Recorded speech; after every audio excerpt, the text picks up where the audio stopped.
Der in Ostturkestan und dem Rest der Welt bekannte Dotar-Spieler Abdurrahim Hayit, auch König der Dotar genannt, ist in einem chinesischen Gefängnis an den Folgen der ständigen Folterungen gestorben.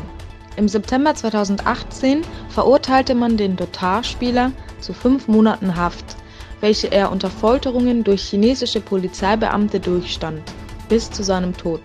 Möge Allah ihn segnen und ihm das Paradies eintreten lassen. In Silivri versammelten sich AKP- und IHH-Anhänger mit Uiguren, um gegen die verbrecherische Politik Chinas zu protestieren. Nach dem Freitagsgebet kam man zusammen und verdeutlichte im Zusammenkommen die Solidarität mit den Uiguren.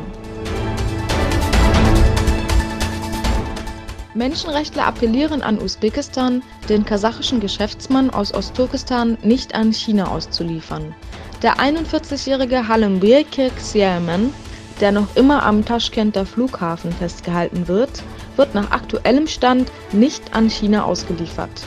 Dies ist auf die Interventionen der EU und Deutschlands zurückzuführen.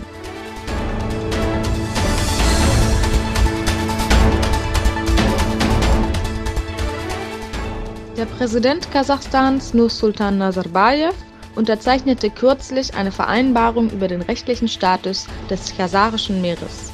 Dieses Abkommen wurde im August des vorigen Jahres von Kasachstan, Aserbaidschan, Russland, Iran und Turkmenistan, die allesamt an das Kasarische Meer angrenzen, unterzeichnet. Dem Abkommen zufolge bekommen alle Beteiligten Souveränität, jedoch beschränkte Rechte und Justizbefugnis zugesichert.